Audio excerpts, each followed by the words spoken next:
मेरे और मेरी पत्नी के बीच अलग होने का समय, डिवोर्स कूलिंग ऑफ पीरियड खत्म होने में सिर्फ 2 दिन बचे थे। मैं चुपचाप पुरानी यूनिवर्सिटी के पास वाले अपने पुराने घर लौट आया ताकि अपना सामान समेट सकूं और अलग होने के बाद यहीं रहने आ सकूं।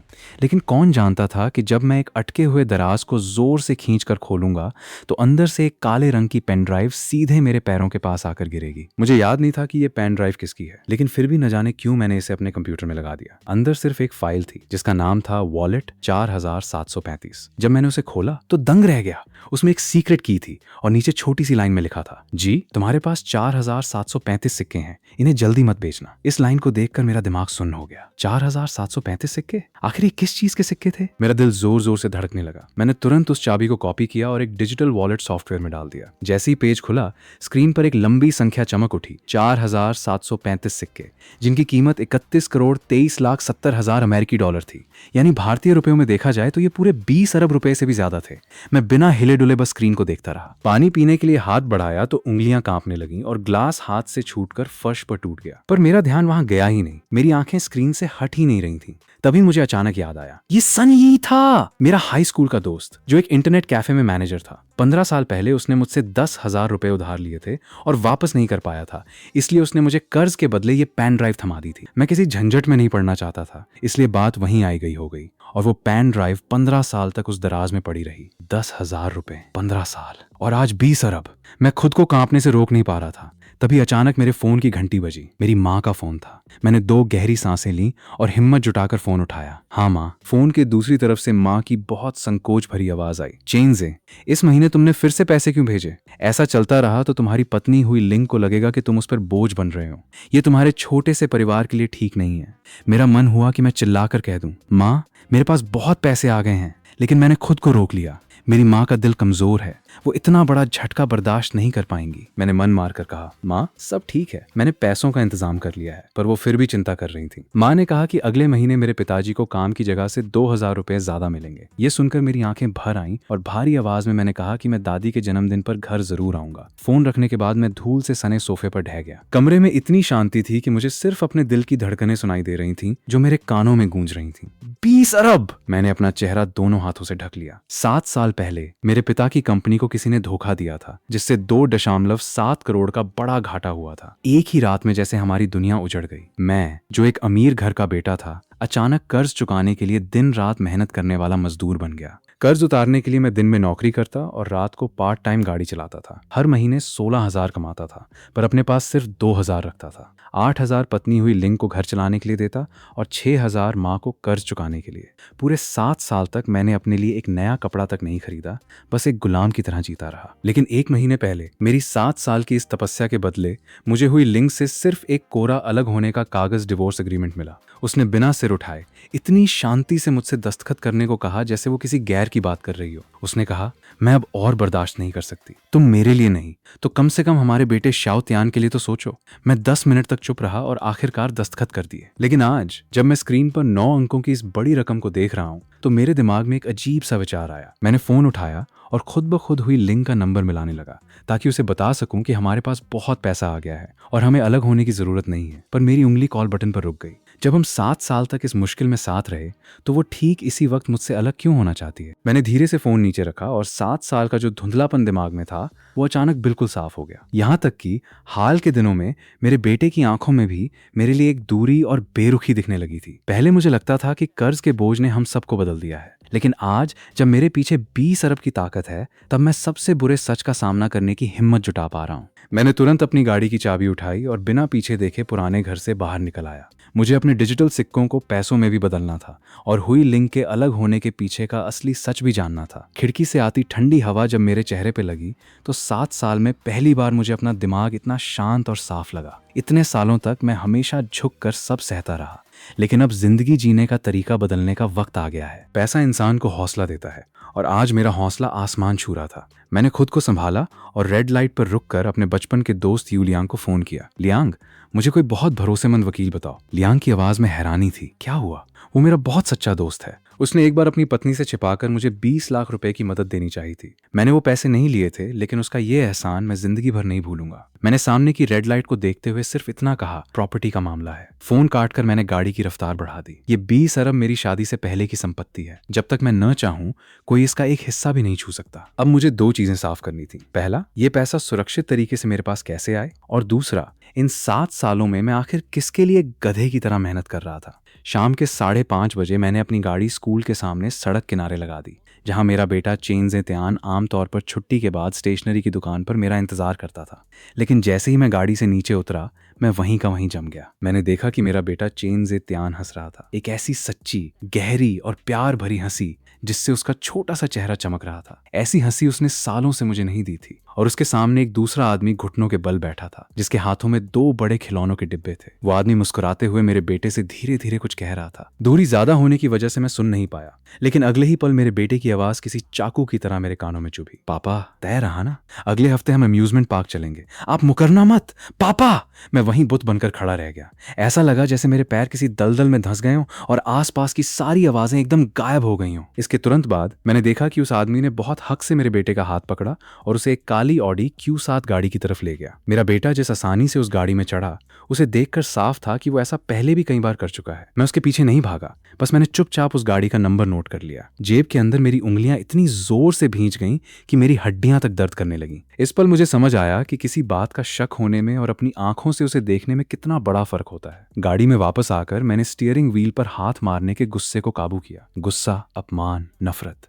सब कुछ मैंने अपने दिल के अंदर दबा लिया, जब तक कि मेरे चेहरे के भाव बिल्कुल सामान्य नहीं हो गए। तभी फोन बजा हुई लिंक का था। मैंने नहीं उठाया, फिर बजा, मैंने फिर नहीं उठाया। तीसरी बार बजने पर मैंने फोन उठाया। इतनी देर से फोन क्यों उठा रहे हो? उसकी आवाज में कोई घबराहट नहीं थी। उसने पूछा, आज रात श्याओ त्यान खाने में क्या खाएगा? मैंने गाड़ी की खिड़की नीचे की ताकि ठंडी हवा अंदर आ सके और कहा, जो भी है खा लेगा। उसने कहा, तो मैं उसकी पसंद की सब्जी और डिश बना देती हूँ, उसे बहुत पसंद है। मैं थोड़ी देर से घर आऊंगी। मैंने कहा, ठीक है, वही बना लो। मुंह से तो मैंने ये कह दिया, पर मेरे बाएं हाथ ने स्टीयरिंग व्हील को इतनी जोर से जकड़ रखा था कि मेरे हाथ की नसें उभर आई थीं। घर पहुंचकर मैं सीधे रसोई में गया। जब खाने की खुशबू आने लगी तो मेरा बेटा अपने कमरे से बाहर आया और बोला, पापा, खाना तैयार है क्या? मुझे बहुत भूख लगी है। मैंने बिना उसकी तरफ देखे ठंडी और सख्त आवाज में कहा, हाँ। लेकिन जब उसने मुझे पापा कहा तो मेरे दिमाग में स्कूल के बाहर वाली वही आवाज गूंज उठी। एक ही शब्द, पर 2 अलग अलग आदमियों के लिए। एक वो जो खिलौने देता है और एक मैं जो कमाकर खिलाता है। खिलाने वाला तो बस एक सीधा साधा बेवकूफ बनकर रह गया था। मैं खाने की प्लेट रखकर सीधे बाथरूम में गया और दरवाजा बंद कर लिया। शीशे में मैंने खुद को देखा। आंखें धंसी हुई थीं,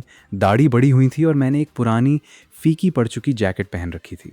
इस बदहाल चेहरे को देखकर मुझे याद आया कि 7 साल पहले मैं ऐसा नहीं था। तब मैं महंगे ब्रांडेड कपड़े पहनता था, महंगी घड़ी लगाता था और घर से निकलने से पहले शीशे के सामने 5 मिनट तक अपने बाल ठीक करता था। फिर मैंने अलमारी खोली और एक सील बंद प्लास्टिक की थैली निकाली। मैंने अपने बेटे के इलेक्ट्रॉनिक टूथब्रश का पुराना ब्रश निकाला, उसकी जगह नया लगाया और उस पुराने ब्रश को, जिस पर अभी भी थोड़ा सा टूथपेस्ट लगा था, उसे बहुत संभाल कर उस थैली में रख दिया और अपनी जैकेट की अंदर वाली जेब में छुपा लिया। मेरा ये कदम ऐसा था जैसे मैं किसी बड़े सच को सामने लाने की तैयारी कर रहा हूँ। कल मुझे हर हाल में डीएनए जांच केंद्र, डीएनए टेस्ट सेंटर जाना ही होगा। रात के खाने के समय जब हुई लिंग घर आई तो बेटा तुरंत दौड़कर उसके पास गया, उसका बैग लिया और उसे चप्पल ला कर दी। ऐसा लाड और आदर मुझे कभी नहीं मिला था। हुई लिंग को शायद मेरे बदले हुए बर्ताव का एहसास हो गया था। बैठते ही उसने पूछा, तुम्हें क्या हुआ है? कोई बात है क्या? मैंने खाने का एक निवाला मुंह में लिया और बिना उसकी तरफ देखे कहा, कुछ नहीं, बस सोच रहा था कि आगे चलकर जब तुम लोग साथ नहीं होगे तो कैसा लगेगा। ये सुनते ही हुई लिंग की भौहें एक पल के लिए सिंकुड़ गईं। उसने अपनी आवाज को संभालते हुए कहा, पर ये फैसला तो तुम्हारा ही था ना, सबका भला सोचने का। उसकी उस छोटी सी घबराहट को मैंने पकड़ लिया। वो किस बात से डर रही थी? वो इस बात से डर रही थी कि कहीं मैं अलग होने से मना न कर दूं। अगर तुम डर रही हो तो अब मैं बिल्कुल नहीं डरूंगा। मेरे पास 20 अरब का सहारा है, अब मुझे किसी का खौफ नहीं है। ताज्जुब की बात यह थी कि खाने के बाद वो खुद बर्तन धोने चली गई। 7 साल में वो रसोई में कितनी बार गई है, ये उंगलियों पर गिना जा सकता है। मैं आराम से सोफे पर बैठ गया और उसकी पीठ को देखते हुए एक और बात सोचने लगा। हमारे अलग होने का जो कागज था वो खुद उसने तैयार करवाया था और उसकी शर्तें बहुत ही अजीब थीं। घर उसे और बेटे को मिलेगा, सारा कर्ज मेरे सिर रहेगा, बेटा उसके पास रहेगा और उसका खर्चा भी मैं दूंगा। उस समय मैंने बिना सोचे समझे दस्तखत कर दिए थे, लेकिन आज समझ आ रहा है कि उस कागज का एक एक शब्द मेरी कमजोरी को देखकर लिखा गया था। मुझे अचानक झटका लगा, क्या 7 साल पहले की वो रात भी उसकी किसी सोची समझी साजिश का हिस्सा थी? तभी रसोई में हुई लिंग के फोन की घंटी बजी। उसने फोन देखा, तुरंत उसे साइलेंट किया और कांच के दरवाजे से मेरी तरफ झांका। जब उसने देखा कि मैं अपने फ़ोन में लगा हूँ, तब उसने नीचे झुक कर किसी को मैसेज भेजना शुरू किया। मैंने ये सब देखा पर अनजान बना रहा। मैंने भी अपने फ़ोन से उस वकील को मैसेज भेजा जिसका नंबर लियांग ने दिया था। शेन वकील साहब, मैं लियांग का दोस्त बोल रहा हूँ, कल मिलने के लिए थोड़ा समय मिल सकता है क्या? वहां से तुरंत जवाब आया, कल दोपहर 2 बजे का समय तय करते हैं। सिर्फ इतना ही नहीं, मैंने फ़ोन पर एक जासूस प्राइवेट डिटेक्टिव के बारे में भी जानकारी निकालना शुरू कर दिया, क्योंकि मुझे और पक्के सबूत चाहिए थे। देर रात मैं अकेले बिस्तर पर लेटा हुआ था और अपने फ़ोन में आगे की योजना लिख रहा था। पहला कदम, हुई लिंक के सामने ऐसा दिखाना कि मैं आसानी से अलग हो रहा हूं ताकि मेरी संपत्ति का बंटवारा न हो सके। और दूसरा कदम, पूरे सच का पता लगाना। अगली सुबह जल्दी ही मैंने अपनी पुरानी गाड़ी को फोरेंसिक जांच केंद्र फोरेंसिक आइडेंटिफिकेशन इंस्टीट्यूट के बाहर खड़ा कर दिया। वहां रिसेप्शन पर बैठी महिला ने बिना सिर उठाए पूछा, किस सिलसिले में आए हैं? मैंने कहा, डीएनए टेस्ट करवाना है। ये सुनकर उसने सिर उठाया और मुझे ऊपर से नीचे तक देखा, जैसे कह रही हो, एक और धोखा खाया हुआ इंसान आ गया। उसने पूछा, निजी जांच है या कानूनी? अगर इमरजेंसी में 6 घंटे के अंदर रिपोर्ट चाहिए तो 3 गुना ज्यादा फीस लगेगी। मैंने फॉर्म भरा, कार्ड से पेमेंट की और रसीद लेकर मुड़ा। तभी मेरा फोन बजा। हुई लिंक का मैसेज था। टीचर का फोन आया था, शाओतियान की तबीयत ठीक नहीं है, तुम दोपहर में जाकर उसे स्कूल से घर ले आओ। मैंने उस मैसेज को 5 सेकंड तक देखा और मेरे चेहरे पर एक अजीब सी मुस्कुराहट आ गई। मैंने बस इतना जवाब दिया, ठीक है। स्कूल के गेट पर मैं बीमार लग रहे बेटे से मिला। उसने गाड़ी का दरवाजा खोला, बेरुखी से पापा कहा और आगे की सीट पर बैठ गया। तभी मेरा ध्यान उसके बैग की जेब पर गया। वहां एक नया खिलौना रखा था जिसका पैकेट अभी तक खुला भी नहीं था। मैंने शीशे से उसके चेहरे को ध्यान से देखा और मुझे लगा कि वो हूबहू हुई लिंग जैसा दिखता है। उसकी भौहें, नाक, ठुड्डी। पूरे रास्ते देखने के बाद भी मुझे उसके चेहरे पर अपना कोई भी निशान नहीं मिला। इस पल शक का जो बीज मेरे दिल में था वो पूरी तरह एक यकीन में बदल गया। मैंने बेटे को घर लाकर सुलाया और तुरंत बाहर निकल गया। वकील शेन की ऑफिस शहर के बड़े बिजनेस सेंटर की 23वीं मंजिल पर थी। जब मैं वहां पहुंचा, वो किसी क्लाइंट से फोन पर कह रही थी, सर मैं ये केस नहीं ले सकती, आप किसी और को देख लीजिए। इतना कहकर उसने फोन रख दिया। वो लगभग 30 साल की बेहद प्रभावशाली महिला थी। उसने मेरी तरफ देखा। उसकी आंखों में कोई अनादर नहीं था, पर कोई खास गर्मजोशी भी नहीं थी। उसने कहा, मिस्टर चेन, लियांग ने मुझे बताया था कि आपका प्रॉपर्टी को लेकर कोई मामला है। मैंने अपनी फाइल टेबल पर रखी और शांत आवाज में कहा, ये कोई छोटा मोटा मामला नहीं है, बल्कि एक बहुत बड़ी संपत्ति है जिसे मुझे कानूनी रूप से अपने नाम करना है। मुझे आपका पूरा सहयोग चाहिए ताकि ये काम पूरी तरह गुप्त रहे। उसने धीरे से पूछा, कितनी संपत्ति है? मैंने साफ शब्दों में कहा, 20 अरब। ये सुनते ही उसकी उंगलियां कुर्सी के हत्थे पर थम गईं और वो 3 सेकंड तक मेरी आंखों में देखती रही। जब उसे यकीन हो गया कि मैं मजाक नहीं कर रहा हूं, तो उसने एक गहरी सांस ली और फाइल अपने हाथ में ले ली। उसने कुछ मिनट तक उसे देखा, मुझसे एक भी सवाल नहीं पूछा। लेकिन जब उसने फाइल बंद करके सिर उठाया तो उसकी आंखों के भाव बदल चुके थे। अब वो मुझे एक क्लाइंट की तरह नहीं बल्कि एक पहेली की तरह देख रही थी। उसने कहा, मिस्टर चेन, आपको 3 चीजों की जरूरत होगी, एक विदेशी बैंक खाता, एक बड़ी कंपनी का सहारा और इस पैसे के लीगल सोर्स का सबूत। मैंने उसकी तरफ देखा, क्या आप ये कर सकती हैं? उसने कहा, हाँ मैं कर सकती हूँ, लेकिन मेरी एक शर्त है। मेरी फीस कुल रकम का 2.5% होगी और इस पूरे काम को सिर्फ मैं ही संभालूंगी। मैंने उसकी तरफ देखा। ये महिला बहुत समझदार थी और उसकी फीस भी बहुत ज्यादा थी, लगभग 50 करोड़ रुपए। लेकिन डिजिटल सिक्कों को पैसों में बदलने के लिए ये कीमत चुकाना जरूरी था, क्योंकि एक आम इंसान अकेले ये नहीं कर सकता था। इसलिए मैंने भी अपनी शर्तें सामने रखी। ठीक है, लेकिन मैं इसके अलावा एक भी पैसा ऊपर से नहीं दूंगा। दूसरा, सारा काम सरकारी नियमों के अनुसार होना चाहिए। और तीसरा, ये बात पूरी तरह गुप्त रहनी चाहिए। वकील शेन के चेहरे पर एक हल्की सी मुस्कान आई और उसने दराज से एग्रीमेंट निकालकर आगे बढ़ा दिया। दस्तखत करते समय मैंने ध्यान दिया कि उसका हाथ थोड़ा सा कांप रहा था। वो खुद को संभालने की कोशिश कर रही थी, पर मुझे समझ आ गया था, इतने बड़े पैसे के सामने किसी का भी हैरान होना लाजिमी था। मैंने कुछ नहीं कहा, दस्तखत किए और खड़े होकर पूछा, मुझे पैसे कब तक मिल जाएंगे? उसने बहुत शांत होकर कहा, 5 दिन के अंदर पहली किश्त आ जाएगी। लेकिन उससे पहले उसने आगे कहा, हमें एक बार बाहर जाना होगा, जितनी जल्दी हो सके उतना अच्छा है। इस डिजिटल चाबी को हम 3 हिस्सों में बांटेंगे। एक हिस्सा मेरे पास रहेगा और 2 हिस्से सुरक्षित संस्था के पास। कोई भी लेन देन बिना आपकी लिखित अनुमति के नहीं होगा। मैंने हामी भरी और वहां से निकल गया। वहां से निकलकर मैं सीधे पुराने शहर के एक इलाके में गया और एक पुरानी बिल्डिंग की 4थी मंजिल पर एक दरवाजा खटखटाया। दरवाजा एक बहुत ही साधारण दिखने वाले आदमी ने खोला, जो किसी कॉलेज के टीचर जैसा लग रहा था। मैंने सोफे पर बैठकर सीधे एक पर्ची टेबल पर रखी, जिस पर उस काली ऑडी Q7 गाड़ी का नंबर लिखा था। मैंने कहा, मुझे इस गाड़ी के मालिक की पूरी जानकारी चाहिए।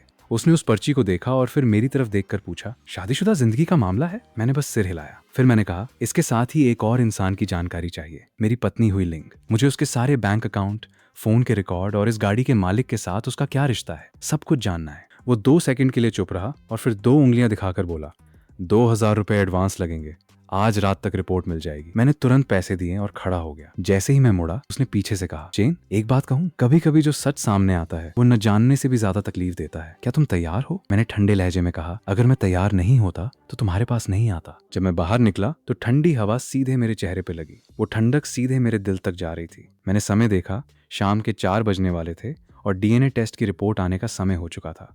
तभी अचानक मेरे फोन पे एक नोटिफिकेशन आया। वो एक ईमेल था।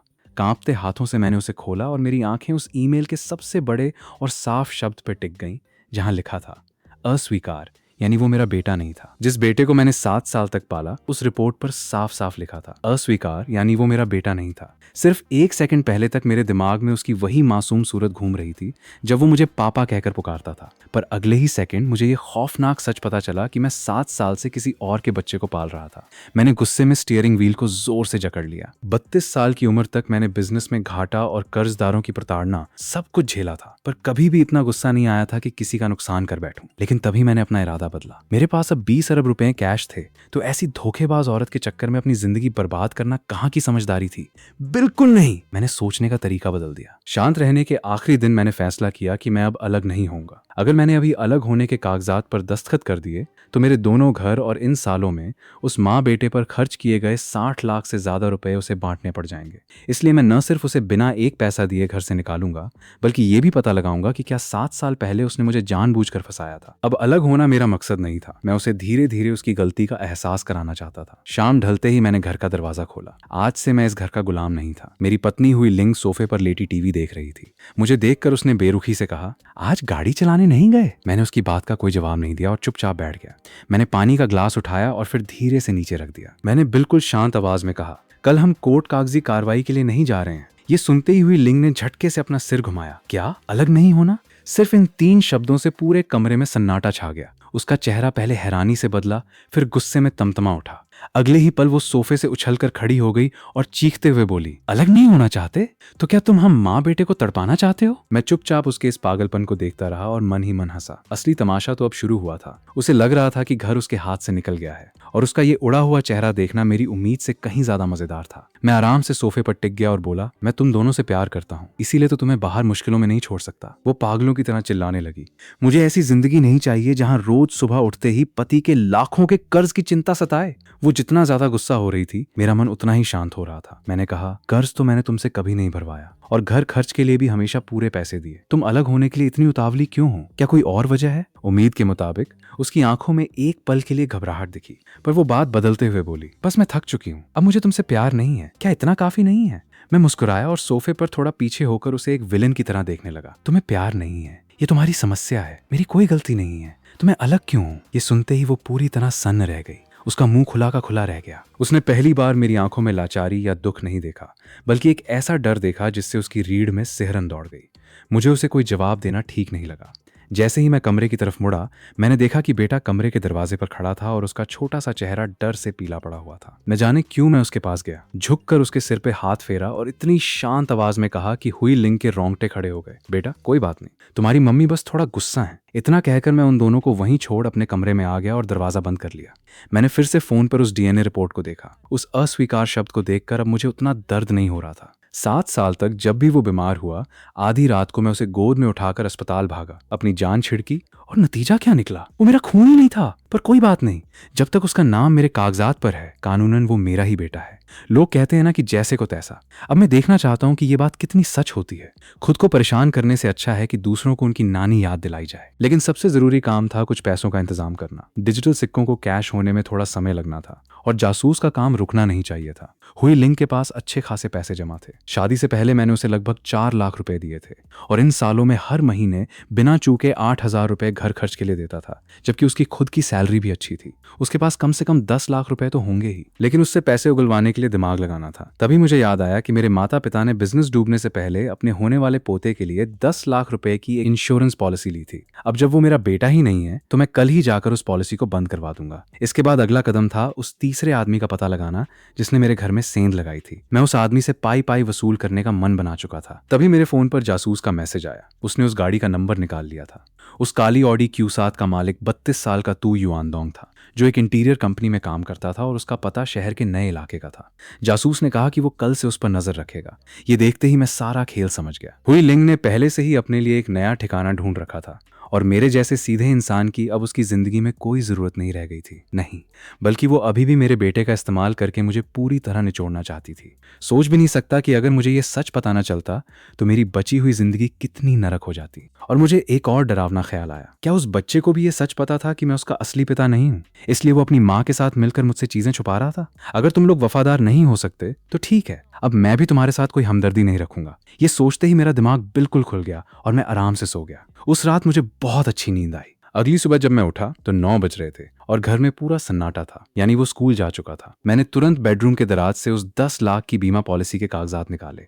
इसे तो मैं आज ही बंद करवाऊंगा। मैं दूसरों के बच्चे पर अपने माता पिता की गाड़ी कमाई क्यों लुटाऊं? मैंने अच्छे से नहाया, दाढ़ी बनाई और शीशे में खुद को देखा। एक बिल्कुल नया और बदला हुआ रूप। जिंदगी जीने का असली तरीका तो यही है। इसके बाद मैं सीधे एक अच्छे रेस्टोरेंट में गया और खुद के लिए एक शानदार नाश्ता ऑर्डर किया। अब मुझे खुद का ख्याल रखना था। वहां से मैं सीधे इंश्योरेंस कंपनी गया। उस पॉलिसी को बंद करने पर मुझे 6 लाख रुपए कैश मिल गए। हालांकि 4 लाख का नुकसान हुआ, पर कोई बात नहीं।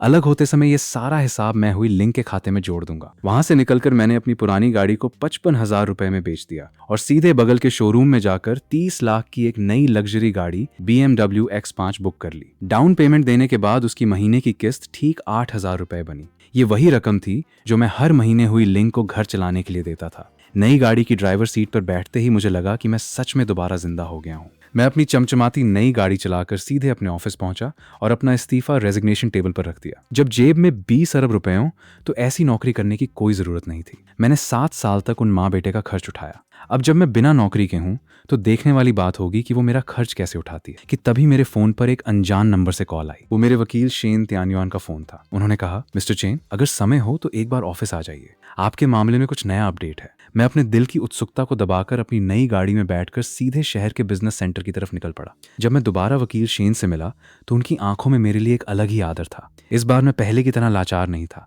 बल्कि आत्मविश्वास से भरा हुआ था। उन्होंने बिना कोई फालतू बात किए एक मोटी सी फाइल मेरे आगे बढ़ा दी और कहा, बाहर की कंपनी का इंतजाम हो गया है, शिन हैंगताई कैपिटल। उस कंपनी की शुरुआती पूंजी लगभग 5 करोड़ 50 मिलियन थी। मैंने फाइल के पन्ने पलटे और मेरे चेहरे पर एक मुस्कान आ गई।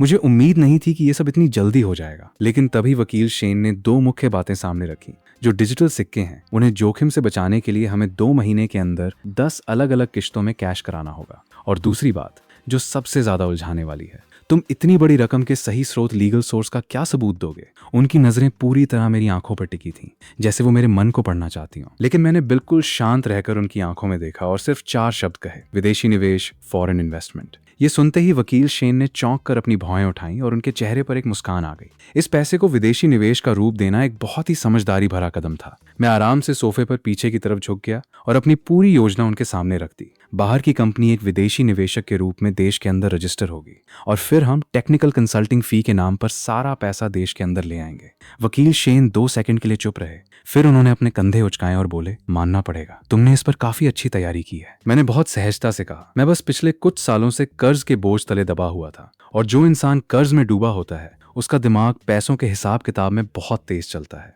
वकील शेन ने एक हल्की सी मुस्कान के साथ फाइल बंद की और एक दूसरा एग्रीमेंट निकालते हुए कहा, तो फिर यहां दस्तखत कर दो। 5 दिन के अंदर 2.5 करोड़ अमेरिकी डॉलर का पहला हिस्सा हमारे खास अकाउंट में आ जाएगा। मैंने बिना कुछ बोले कागजात को ध्यान से पढ़ा और अपनी जिंदगी बदलने वाले इस सबसे बड़े फैसले पर दस्तखत कर दिए। जब मैं ऑफिस से बाहर निकला तो दोपहर के 3 बज रहे थे। मैंने तुरंत अपने बचपन के दोस्त यू लियांग को एक मैसेज भेजा, क्या तुम अपनी ड्यूटी पर हो? आधे घंटे में आ रहा हूँ। उसने तुरंत एक शब्द में जवाब दिया, आ जाओ। मैंने गाड़ी की रफ्तार बढ़ाई और सीधे सुरक्षा विभाग सिक्योरिटी ब्यूरो के ऑफिस की तरफ चल पड़ा। मैं हमेशा की तरह सीधे तीसरी मंजिल पर गया और दरवाजा खोलते ही आवाज दी, लियांग। वो टेबल पर कुछ कागजी काम कर रहा था। मुझे देखते ही उसने अपनी पेन फेंकी और बोला, धीमे बोलो भाई, ये सरकारी दफ्तर है, मुझे कमिश्नर साहब कहा करो। मैंने उसकी बात पर ध्यान नहीं दिया और आराम से सोफे पर बैठकर चाय बनाने लगा। हम दोनों बचपन के पक्के दोस्त हैं, पर आज वो एक बड़े सरकारी पद पर था और मैं एक रईस खानदान का बेटा होने के बाद भी दिन रात मेहनत करने वाला मजदूर बन चुका था। उसने मुझसे पूछा, आज अचानक यहाँ कैसे आना हुआ? तब मैंने वो बात कही जो काफी समय से मेरे दिल में दबी थी। मैंने कहा, मैं अब अपनी पत्नी से अलग हो रहा हूँ। ये सुनकर यू लियांग दंग रह गया। उसे लगा कि शायद मैं अपने परिवार के पुराने कर्ज की वजह से ऐसा कर रहा हूँ। वो तुरंत बोला, अगर पैसों की दिक्कत है तो मैं 20 लाख रुपए तक का इंतजाम कर सकता हूँ। लेकिन मैंने सिर्फ अपना सिर हिलाया। मैंने जेब से हाथ निकाला और सामने रखे एस्ट्रे को इतनी जोर से पकड़ा कि मेरी उंगलियां कांपने लगीं। मैंने उसकी तरफ देखा। मेरा गला पूरी तरह सूख चुका था और मेरे मुंह से सिर्फ एक शब्द निकला, भाई। ये सुनते ही लियांग के चेहरे की सहजता गायब हो गई, क्योंकि वो जानता था कि मैंने उसे आखिरी बार इस तरह 7 साल पहले पुकारा था, जिस रात मेरा परिवार पूरी तरह बर्बाद हो गया था। इसके तुरंत बाद मैंने एक बहुत बड़ा सच उसके सामने रखा। जिस बेटे को मैंने 7 साल तक पाला वो मेरा खून नहीं है। ये बात कहते ही पूरे कमरे की हवा जैसे थम गई। वो 7 साल का रिश्ता जिसे मैंने अपने खून पसीने से सींचा था, एक झटके में टूट चुका था। उसने बहुत धीमी आवाज में पूछा, क्या तुमने टेस्ट करवा लिया है? मैंने कहा, हाँ, रिपोर्ट आ चुकी है और उसमें साफ साफ मना किया गया है। यू लियांग झटके से खड़ा हुआ और खिड़की के पास जाकर पीठ करके खड़ा हो गया। वो पूरे 10 सेकंड तक वैसे ही खड़ा रहा, फिर मुड़ा और बोला, क्या तुम्हारी पत्नी को पता है कि तुम्हें ये सच मालूम है? मैंने कहा, नहीं, अभी उसे कुछ नहीं पता। उसने पूछा, तो अब आगे क्या करने का इरादा है? मैंने सिर उठाया। मेरी आंखें बिल्कुल शांत थीं, पर उस शांति में एक तूफान था। अलग तो मैं हर हाल में होऊंगा। मेरे दोनों घर मुझे वापस चाहिए और इन 7 सालों में मैंने उसे जो भी पैसा दिया है उसकी पाई पाई वापस लूंगा। लियांग मेरी इस आंखों को अच्छे से पहचानता था। ये बिल्कुल 7 साल पहले जैसी थी, जब मैं सब कुछ खो चुका था और अपने सारे जज्बात दिल में छुपा लिए थे। उसने तुरंत जरूरी सवाल किया, क्या तुम्हारे पास पक्के सबूत हैं? मैंने एक ठंडी मुस्कान के साथ कहा, डीएनए टेस्ट की रिपोर्ट है। और मैंने आगे कहा, उस दूसरे आदमी की पूरी जानकारी भी आ चुकी है। जासूस उस पर नजर रखे हुए हैं। लेकिन यू लियांग ने मुझे व्यावहारिक सलाह देते हुए कहा, देखा जाए तो कानूनी तौर पर सीधे सजा दिलाना थोड़ा मुश्किल हो सकता है, लेकिन तुम उस पर धोखे से बच्चा पलवाने का केस कर सकते हो और इन सालों में बच्चे पर हुए खर्च और अपने मानसिक तनाव के हर्जाने की मांग कर सकते हो। अगर ये केस अच्छे से लड़ा गया तो वो बिना एक पैसा पाए घर से बाहर होगी और उसे लाखों रुपए का जुर्माना भी देना पड़ेगा। ये सुनकर मेरा हौसला और बढ़ गया। फिर मैंने एक बहुत जरूरी मदद मांगी। मुझे उन दोनों के फोन की बातचीत और चैट के रिकॉर्ड चाहिए। लियांग ने बहुत सहजता से कहा, अगर जरूरत पड़ी तो मैं साइबर टीम से कहकर सर्वर का बैकअप निकलवा सकता हूँ। पिछले 3 साल तक के सारे मैसेज तुम्हें मिल जाएंगे। ये सुनकर मैंने चैन की सांस ली, लेकिन तभी लियांग ने एक बहुत पुराना नाम लिया। उसने कहा, वैसे पिछले दिनों जब पुराने दोस्तों की मुलाकात हुई थी तो सब शू किंगवान के बारे में बात कर रहे थे। ये नाम सुनते ही मेरे हाथ वहीं के वहीं रुक गए। ये नाम किसी कांटे की तरह सीधे मेरे दिल में चुभ गया। मेरे दिमाग में तुरंत उसकी वही सूरत घूम गई जब वो खुले बालों में, आंखों में आंसू लिए उस लाल पेड़ के नीचे खड़ी थी। मुझे आज भी हमारे अलग होने का वो दुखद पल याद था, लेकिन अगले ही सेकंड मैंने अपनी आंखों के उस दर्द को छुपाया और उन पुरानी यादों को पूरी तरह मिटा दिया। मैंने कहा, जो बीत गया उसकी अब कोई अहमियत नहीं है। मैंने चाय का ग्लास एक बार में खाली किया, खड़ा हुआ और बाहर निकल गया। अब मुझे उस बच्चे को बताना था कि एक पिता का साया कितना भारी होता है। लियांग तुरंत मेरे पीछे आया और बहुत गंभीर होकर बोला, तुम कोई गलत कदम मत उठाना। अगर कोई बात हो गई तो मैं भी तुम्हारी मदद नहीं कर पाऊंगा। मैं मुस्कुराया और बोला, मेरे पास अब 20 अरब रुपए हैं। मैं उस जैसी औरत के लिए कानून क्यों तोड़ूंगा? वहां से निकलकर मैं अपनी लग्जरी गाड़ी चलाकर सीधे उस स्कूल की तरफ गया जहां वो बच्चा पढ़ता था। लेकिन मैं सीधे स्कूल के गेट पर नहीं गया, बल्कि पास में बनी ट्यूशन और एक्स्ट्रा क्लासेस वाली गली में रुक गया। मैं एक बहुत ही भले और फिक्रमंद पिता की तरह एक एक करके हर कोचिंग सेंटर के अंदर गया और खिड़कियों पर लगी बच्चों की इनाम वाली तस्वीरें देखने लगा। मैं एक पेंटिंग क्लास के अंदर गया और वहां की जानकारी का पर्चा लिया। फिर बगल की रोबोटिक्स क्लास में जाकर एक एडमिशन फॉर्म भर दिया और यहाँ तक कि म्यूजिक क्लास की रिसेप्शनिस्ट से बात करके एक ट्रायल क्लास का समय भी तय कर लिया।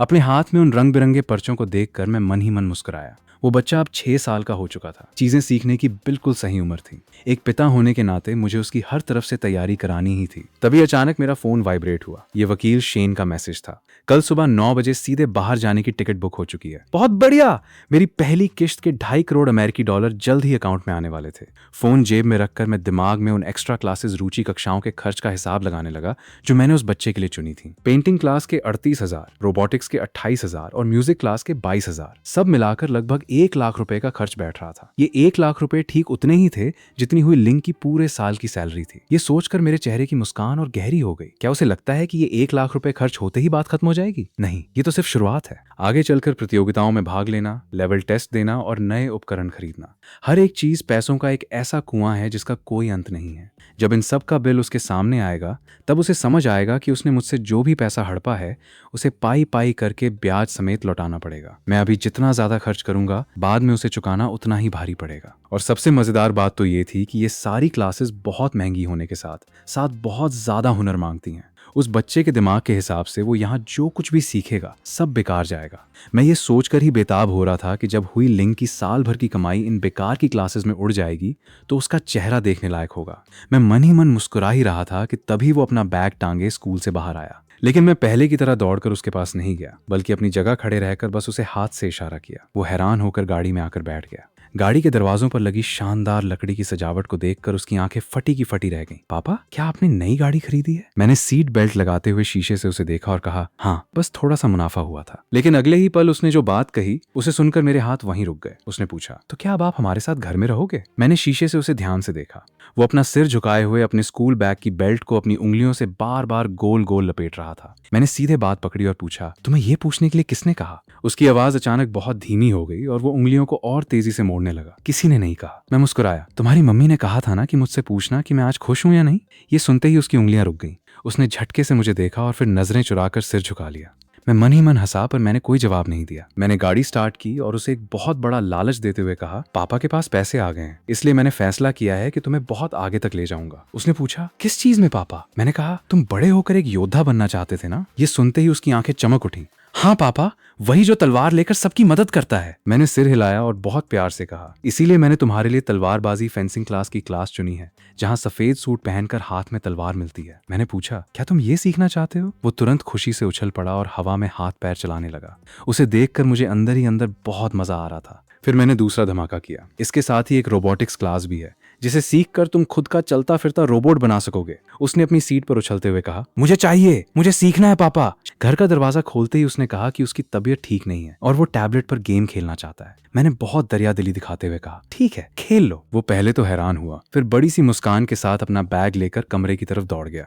उसे इतना खुश देखकर मेरे चेहरे पर भले ही प्यार दिख रहा था, पर मेरे दिल में बस एक ही बात चल रही थी, जब तुम मेरे बेटे ही नहीं हो तो तुम पढ़ो या बर्बाद हो, मुझे क्या फर्क पड़ता है। मैंने अपनी जैकेट उतारी, उस गंदे खाने के टेबल की तरफ देखा भी नहीं और सीधे सोफे पर आकर पैर पर पैर चढ़ाकर बैठ गया। मैंने अपना फोन खोला। जासूस ने मुझे 4 तस्वीरें भेजी थीं। पहली तस्वीर में वो आदमी अपनी ऑडी Q7 गाड़ी से नीचे उतर रहा था। दूसरी तस्वीर में वही आदमी एक औरत के कंधे पर हाथ रखकर एक बिल्डिंग से बाहर आ रहा था। तीसरी और चौथी तस्वीर में उन दोनों के चेहरे बिल्कुल साफ साफ दिखाई दे रहे थे। उन तस्वीरों पर आज ही दोपहर का समय लिखा हुआ था। मैंने उन तस्वीरों को देखा और तुरंत एक सुरक्षित फोल्डर में सेव कर लिया। फिर मैंने जासूस को मैसेज भेजा, उस आदमी की कंपनी के पैसों की हालत पर नजर रखो। अगर दोनों की कोई और भी करीबी तस्वीर मिले तो मैं तुम्हें 10,000 रुपए ऊपर से दूंगा। वहां से तुरंत जवाब आया और उसने पैसे स्वीकार कर लिए। शाम के 6 बजे के बाद घर का दरवाजा खुला और हुई लिंग अंदर आई। उसने हमेशा की तरह रसोई की तरफ देखा और जब उसे वहां कोई तैयारी नहीं दिखी तो उसकी त्योरियां चढ़ गईं। लेकिन जैसे ही वो गुस्सा करने वाली थी,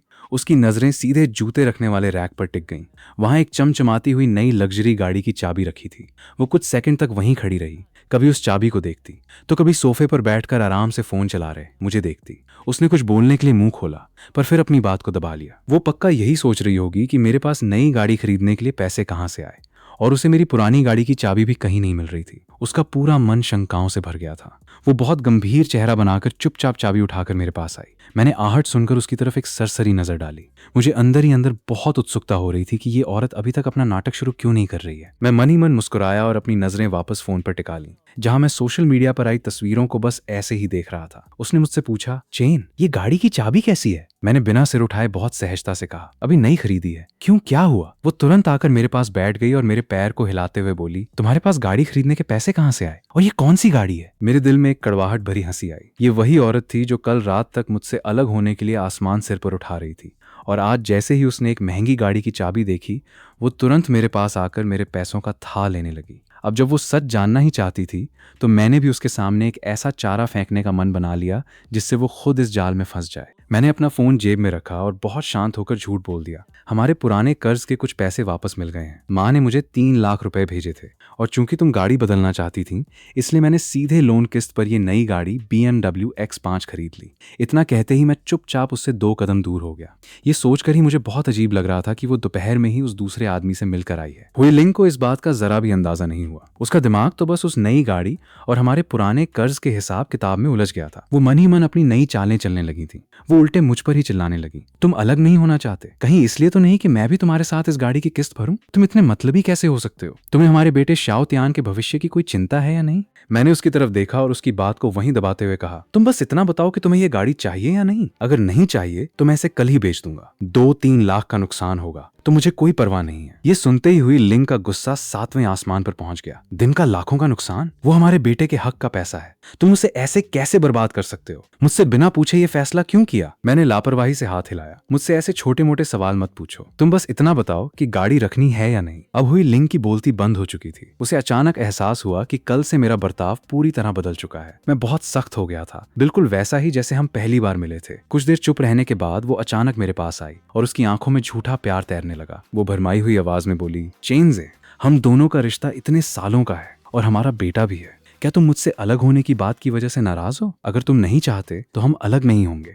कोई भी बात हो तुम मुझसे खुलकर कहो ना। उसकी ये मीठी मीठी बातें सुनकर मुझे हैरानी हो रही थी कि ये औरत कितनी जल्दी अपना रंग बदल लेती है। इस पल मुझे समझ आ गया कि जब किसी इंसान की जरूरतें बढ़ जाती हैं तो उसके बात करने का तरीका कितना गिर जाता है। मैंने कहा, दिल की बातें दिल में ही रहने दो। कहूंगा तो तुम्हें अच्छा नहीं लगेगा। मैं खड़ा हुआ और 2 कदम आगे बढ़कर मुड़ा। हाँ, एक और बात, मैंने रात का खाना नहीं बनाया है, तुम जाकर बना लो। काफी समय से तुम्हारे हाथ का खाना नहीं खाया है। इतना कहकर मैं बिना पीछे देखे बालकनी में हवा खाने चला गया। हुई लिंग अकेले सोफे पर बैठी रह गई और उसका चेहरा देखने लायक था। मेरी इन रहस्यमयी बातों से हुई लिंग के मन में एक खलबली मच गई थी। वो बालकनी में खड़े मेरी परछाई को एकटक देखती रही और मन ही मन अंदाजा लगाने लगी कि कहीं मुझे कुछ पता तो नहीं चल गया। वो तो ये भी भूल गई थी कि मैंने उसे खाना बनाने के लिए कहा था। जब मैं वापस कमरे में आया और उसे वैसे ही बैठे देखा तो मैंने सीधे कहा, क्या बात है, कोई डर लग रहा है क्या? अगर खाना नहीं बनाना है तो आज कोई भी खाना नहीं खाएगा। मेरी इस सख्त आवाज से वो हड़बड़ा कर उठी और तुरंत रसोई की तरफ दौड़ गई।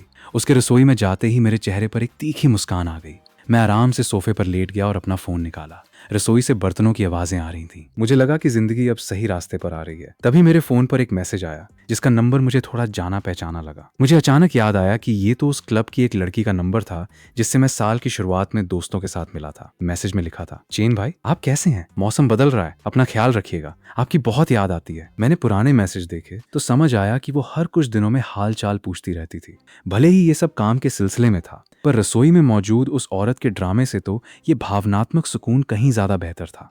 तभी मेरा बेटा शाओ तियान अपने कमरे से बाहर आया और अपनी माँ को रसोई में काम करते देख हैरान होकर बोला, मम्मी, आज आप खाना क्यों बना रही हो? मुझे बहुत भूख लगी है। हुई लिंग ने पीछे मुड़कर उसे बस टाल दिया और अपने काम में लग गई। तभी उस बच्चे ने मुड़कर मुझसे पूछा। उसने कहा, पापा, आज आप खाना बनाने क्यों नहीं गए? ये सुनकर मैंने उसकी तरफ देखा और मन ही मन सोचा कि ये बच्चा भी कितना बेगाना हो चुका है। मुझे इसके लिए अपनी रणनीति और सख्त करनी होगी। मैंने बिना किसी हाव भाव के उससे कहा, तुम्हारी मम्मी ने कहा है कि अब से वो रोज खाना बनाएंगी क्योंकि उन्हें खाना बनाना बहुत पसंद है। बच्चा हैरान होकर रसोई में गया और अपनी माँ के कान भरने लगा, पर मैंने उन पर ध्यान देना जरूरी नहीं समझा। जैसे ही खाना टेबल पर आया, मैं बिना किसी संकोच के खाने लगा। हुई लिंग का मूड साफ तौर पर खराब था। अब जब वो देख रही थी कि मैं लगातार सख्त होता जा रहा हूँ तो उसे समझ आ गया था कि वो मुझसे सीधे नहीं उलझ सकती। वो घर पर यही सोच रही थी कि मुझसे बात करने का तरीका कैसे बदला जाए, पर उसे ये नहीं पता था कि मुझे उसके विचारों से कोई फर्क नहीं पड़ता। मेरे दिमाग में तो बस अगले दिन के सफर की बातें चल रही थी जहाँ मुझे पूरे 20 अरब रुपए मिलने वाले थे। वही रकम जो मेरी बची हुई जिंदगी का सबसे बड़ा सहारा थी। अगली सुबह मैं जल्दी ही अपनी गाड़ी लेकर सीधे एयरपोर्ट के वीआईपी लाउंज में पहुंचा जहां वकील शेन मेरा इंतजार कर रही थी।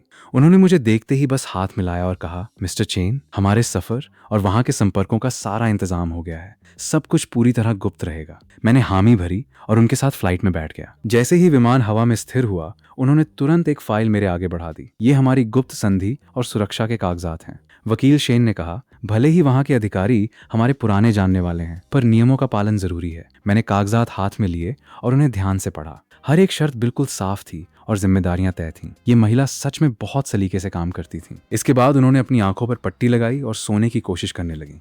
पता चला कि मेरे इस काम के लिए वो पिछले 2 दिनों से लगातार यात्रा कर रही थीं और 6 घंटे भी नहीं सोई थीं। मुझे भी थोड़ा शांत माहौल मिल गया।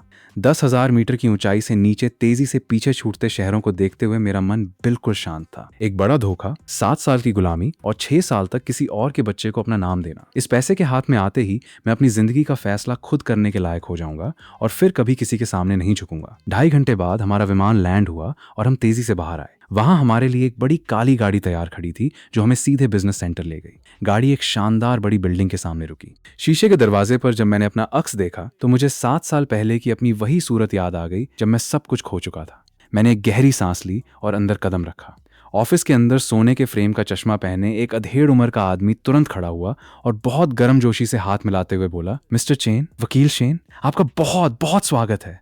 मैं यहाँ आपकी डिजिटल संपत्ति को कैश कराने का काम संभालूंगा। बाकी कर्मचारी भी आगे आए और मुझसे हाथ मिलाने लगे। इस पल मुझे गहराई से एहसास हुआ कि दुनिया में पैसे की कितनी बड़ी ताकत होती है।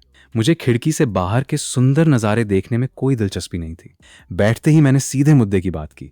मुझे पहली किश्त जितनी जल्दी हो सके उतनी जल्दी चाहिए। क्या 5 दिन के अंदर पैसे आ जाएंगे? उस अधिकारी ने पूरा भरोसा देते हुए कहा, आप बिल्कुल बेफिक्र रहिए। मैं और वकील शेन पिछले 2 दिनों से इसी काम में लगे हुए थे। इतना कहकर उसने मेरे सामने एक सुरक्षित डिजिटल मशीन आगे बढ़ाई और इशारा किया, अपनी डिजिटल चाबी सीक्रेट की यहाँ डालिए, हम किश्तों में सारा पैसा बाहर निकाल लेंगे। मैंने सिर हिलाया और उस मशीन में अपनी कई अंकों की लंबी डिजिटल चाबी डाल दी। अगले ही पल स्क्रीन बदल गई और वहां मेरे अकाउंट की पूरी जानकारी, सिक्कों की संख्या और उनकी आज की पूरी कीमत बिल्कुल साफ और चमकदार अक्षरों में दिखाई देने लगी। उस डिजिटल संपत्ति को देखकर अधिकारी झांग की आंखें एक पल के लिए सिकुड़ गईं, लेकिन उसने तुरंत खुद को संभाला। उसने अपना चश्मा ठीक करते हुए बेहद दबी और उत्सुक आवाज में कहा, पहली किश्त में हम 400 डिजिटल सिक्के बिटकॉइन बाहर निकाल रहे हैं। आज की बाजार कीमत के हिसाब से टैक्स और फीस काटने के बाद आपके अकाउंट में लगभग 2,49,00,000 अमेरिकी डॉलर आ जाएंगे। ये सुनकर मेरे दिल की धड़कनें तेज हो गईं। मैंने बहुत सलीके से अपने हाथ की उंगलियों को दबाया ताकि उस दर्द से खुद को शांत और होश में रख सकूं।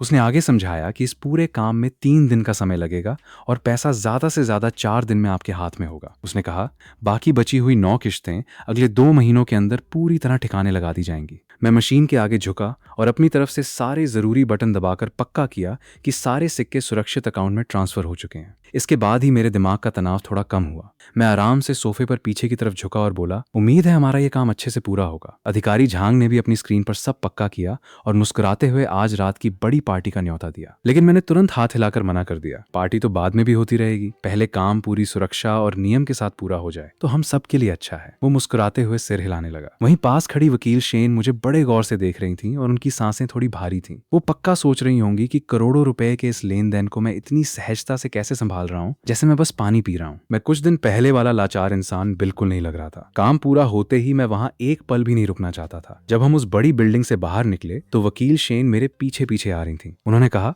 अब इस पैसे को कानूनी तौर पर विदेशी निवेश का रूप देकर आपके देश वाले अकाउंट में भेजने की कागजी कार्रवाई शुरू कर दी जाएगी। मैं बिना रुके सीधे अपनी लग्जरी गाड़ी की तरफ बढ़ा। जब वो भी गाड़ी में आकर बैठ गई तब मैंने बहुत शांत होकर कहा, आप अपने हिसाब से सारा काम संभालिए। मैंने आपको ये जिम्मेदारी दी है तो मुझे आप पर पूरा भरोसा है। वैसे भी मेरे बचपन के दोस्त यूलियांग ने ही आपसे मेरी मुलाकात कराई है, तो मुझे पता है कि आप मेरे साथ कोई गलत काम नहीं करेंगी। मेरी आवाज भले ही शांत थी पर इसमें एक साफ चेतावनी थी कि कोई चालाकी न की जाए। वकील शेन इस बात को अच्छे से समझती थी। उन्होंने कहा, आपके इस भरोसे के लिए बहुत शुक्रिया। आपके साथ गलत करने का मतलब होगा खुद का नुकसान करना।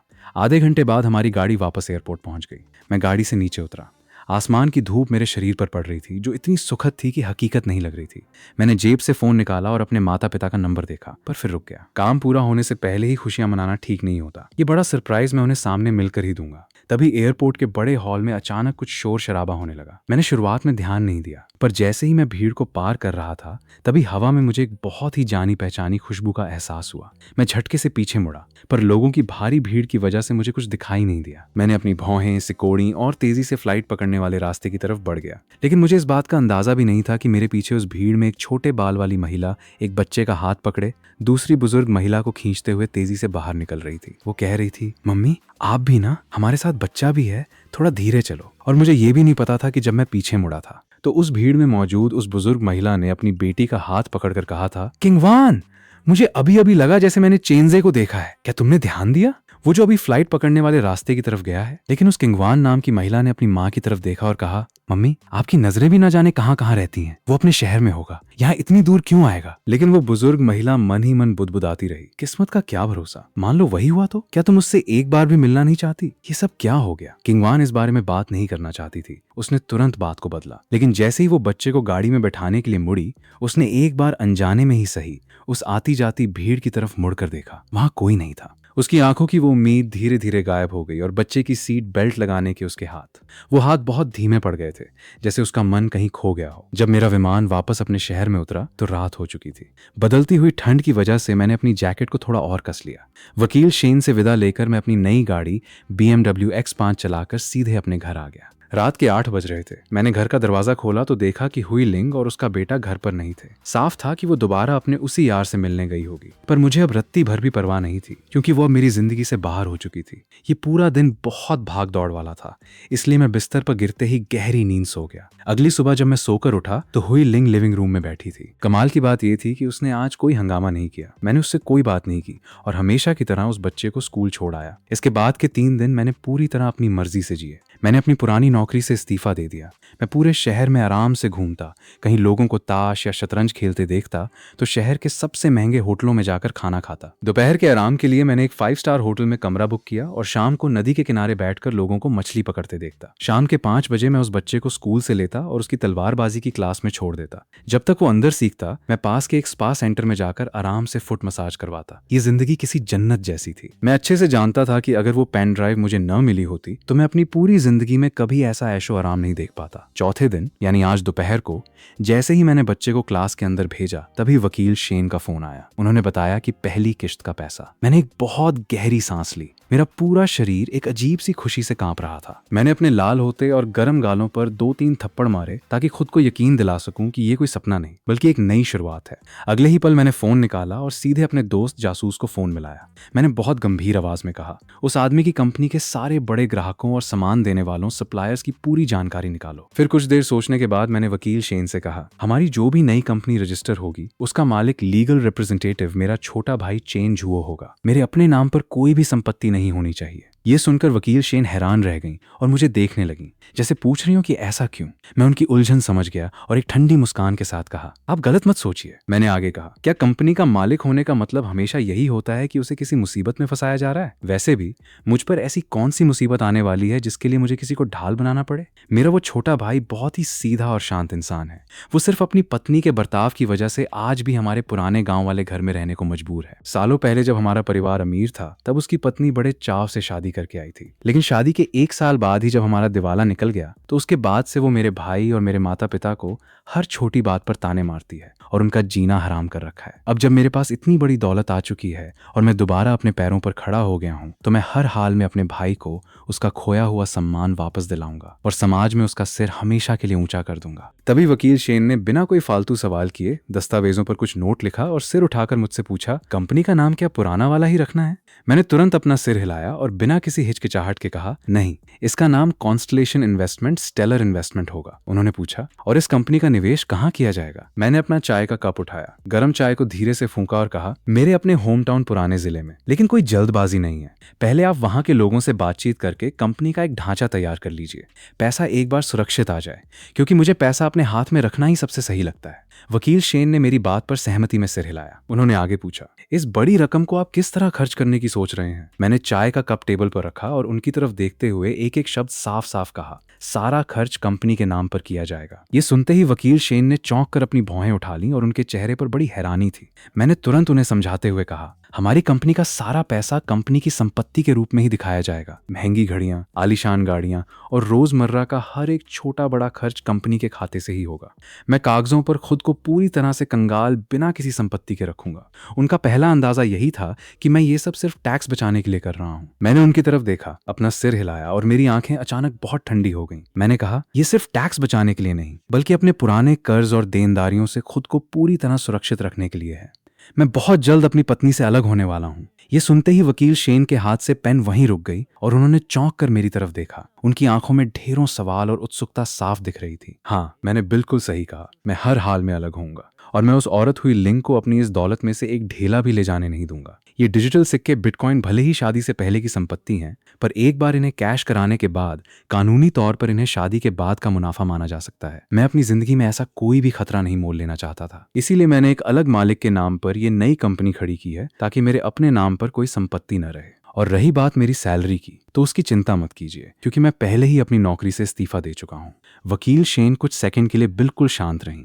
फिर उन्होंने एक लाचार सी सांस ली और मुस्कुराते हुए कहा, मानना पड़ेगा, ये तरीका पूरी तरह से कानूनी है। जितनी भी महंगी चीजें होंगी वे सब कंपनी की संपत्ति होंगी और आप उन्हें कंपनी के काम के सिलसिले में इस्तेमाल कर रहे होंगे। ये कहते कहते वो अपनी हंसी नहीं रोक पाई और उनके चेहरे के हाव भाव बहुत नरम हो गए। उन्होंने आगे कहा, सारे ऐशो आराम की चीजें कंपनी की साख दिखाने के लिए आपके पास रहेंगी, जिनका मालिकाना हक कंपनी का ही होगा। वकील शेन ने मुस्कुराते हुए कहा, और जहां तक आपकी सैलरी की बात है तो आप समाज सेवा के लिए अपनी सालाना सैलरी सिर्फ ₹1 रखेंगे। मैंने मुस्कुराकर सिर हिलाया। ये महिला सच में बहुत समझदार थी। उन्होंने अपनी मुस्कान को समेटा और बहुत गंभीर होकर कहा, यह योजना बहुत पक्की है, लेकिन इस निवेश के पीछे आपको कोई पक्का व्यापारिक कारण दिखाना होगा। मैंने लापरवाही से कहा, तो कोई भी एक कारण बना दीजिए। अपने पुराने वतन में तरक्की के लिए निवेश करना ही सबसे बड़ा कारण है, पर अभी इसकी कोई जल्दी नहीं है। इसके तुरंत बाद मैंने उन्हें सीधे काम सौंपते हुए कहा, मुझे कंपनी के नाम पर लगभग 50 लाख रुपए की एक ब्रांडेड घड़ी खरीदनी है। कोई अच्छी सी असली घड़ी देख लीजिए। वकील शेन अभी मेरी इस बात को समझ ही रही थी कि मेरे दिमाग में हुई लिंग के परिवार वालों के वो मतलबी चेहरे घूमने लगे। मुझे अच्छे से याद था कि आने वाले नवंबर के महीने में वे सब उसके भाई की शादी के लिए हमसे मोटी रकम उधार मांगने आने वाले हैं और उसके भाई की मंगेतर एक नंबर की लालची औरत थी। मैंने मन ही मन सोचा कि अब जब वे पैसे मांगने आएंगे तो मैं भी देखूंगा कि वे कितनी दूर तक जाते हैं। वकील शेन ने अपने मुंह से भले ही थोड़ी शिकायत की कि मैं उन्हें बहुत ज्यादा काम सौंप रहा हूं, पर उनके हाथ तुरंत डायरी पर सब नोट करने लगे। मैं एक ठंडी मुस्कान के साथ खड़ा हुआ। मैंने कहा, वकील साहिबा, मैंने आपको काम के लिए पक्की फीस दी है। जब मैं दरवाजे के पास पहुंचा तो मैंने मुड़कर एक आखिरी सवाल किया, वैसे हमारी अगली किश्त का पैसा कब तक आ जाएगा? उन्होंने तुरंत जवाब दिया, लगभग 5 दिन के अंदर। इस बार 530 डिजिटल सिक्के बेचे जाएंगे और सारे खर्च काटने के बाद आपके हाथ में लगभग 3 करोड़ 30 लाख अमेरिकी डॉलर आएंगे। मैंने अपनी मुट्ठी को जोर से भींचा और संतुष्टि से सिर हिलाया। मैंने कहा, बाकी का पैसा अभी बाहर के अकाउंट में ही रहने दीजिए, जब जरूरत होगी तब यहाँ ट्रांसफर कर लेंगे। इतना कहकर मैं बाहर निकल आया। अब असली खेल शुरू होने वाला था। दफ्तर से बाहर आते ही मैंने सीधे अपनी माँ को फोन मिलाया। मैंने पूछा, माँ, घर पे सब कैसा है? फोन की दूसरी तरफ से माँ की बहुत थकी हुई आवाज आई, कुछ बदला नहीं है बेटा, तुम्हारे बड़े चाचा और बुआ लोग आज फिर घर आए थे। मेरा दिल बैठ गया। मैंने पूछा, वे फिर से क्या कह रहे थे? माँ ने अपनी आवाज को बहुत धीमा करते हुए कहा, जैसे कोई सुन न ले, वही पुराने पैसों की बात है। तुम्हारे पापा पिछले कई दिनों से ठीक से सोए भी नहीं है। वे लोग तो अब तुम्हारे पापा पर केस करने की धमकियां दे रहे हैं। सगे भाई बहन होकर कोर्ट कचहरी की बातें कर रहे हैं। मैंने गाड़ी के स्टीयरिंग को इतनी जोर से पकड़ा कि मेरी उंगलियां दर्द करने लगी। मैंने बहुत शांत होकर कहा, माँ, बस थोड़ा सा इंतजार और करो। दादी के जन्मदिन पर मैं घर आ रहा हूँ। मैं इन सब मामलों को हमेशा के लिए सुलझा दूंगा। आप पैसों की बिल्कुल चिंता मत कीजिए। माँ परेशान होकर बोली, बेटा, तुम कोई गलत कदम मत उठाना। मैंने उनकी बात बीच में ही काटी। माँ, आप अपने बेटे पर भरोसा रखिए। मैंने आगे कहा, आपका बेटा कोई भी गलत या गैर कानूनी काम नहीं करेगा। और हाँ, ये बात पापा को मत बताना। कुछ रिश्तेदार ऐसे होते हैं जिनसे दूरी बना लेना ही अच्छा है। पापा को भी इन कुछ दिनों में उनके असली चेहरे अच्छे से देख लेने दीजिए। फोन पर एक बहुत लंबी सांस लेने की आवाज आई। बेटा, इतने साल हो गए, क्या उन्हें अभी तक समझ नहीं आया होगा? ठीक है, मुझे तुम पर पूरा भरोसा है। तुम जल्दी घर आ जाओ, मैं तुम्हें थोड़े पैसे भेज रही हूँ। रास्ते में कंजूसी मत करना। फोन रखने के बाद मेरा मन अजीब सी भावनाओं से भर गया, पर यह भावुक होने का समय नहीं था। मैंने तुरंत अपने छोटे भाई चेन झुओं को फोन लगाया। घंटी पूरी जाने ही वाली थी कि उसने बहुत बेजान आवाज में फोन उठाया। भैया, क्या बात है, क्यों फोन किया? मैंने सीधे मुद्दे की बात की। पापा ठीक तो है ना? क्या वे फिर से परेशान हैं? तुमने ये बात छोटी बहन को तो नहीं बताई ना? उसने एक फीकी हंसी के साथ कहा, नहीं भैया, उसकी पढ़ाई बहुत जरूरी है। मैंने उसे कुछ नहीं बताया।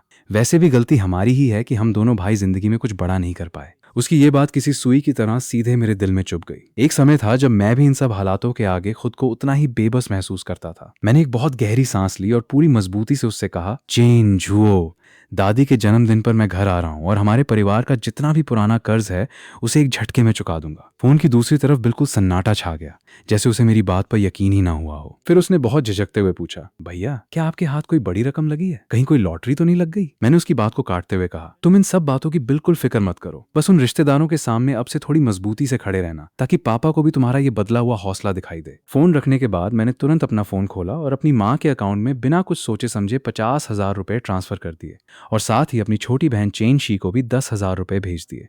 आज के बाद से कोई भी मतलबी रिश्तेदार हमारे परिवार का रत्ती भर भी फायदा नहीं उठा पाएगा।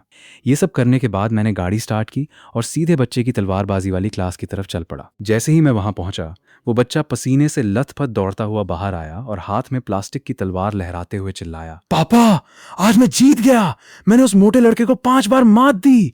मैं मुस्कुराया और उसके सिर पर हाथ फेरते हुए कहा, बहुत बढ़िया, मुझे हमेशा से पता था कि तुम बड़े होकर एक बहुत बड़े योद्धा बनोगे। उसकी आंखें खुशी से चमक रही थीं। उसने कहा, पापा, मुझे रोबोटिक्स की क्लास भी सीखनी है। मुझे खुद का रोबोट बनाना है। मैंने मुस्कुराते हुए कहा, हाँ बेटा, बिल्कुल, जो भी तुम्हें पसंद हो तुम सब सीखो, पापा तुम्हारे साथ हैं। मेरे चेहरे की वो मुस्कान अब हटने का नाम नहीं ले रही थी।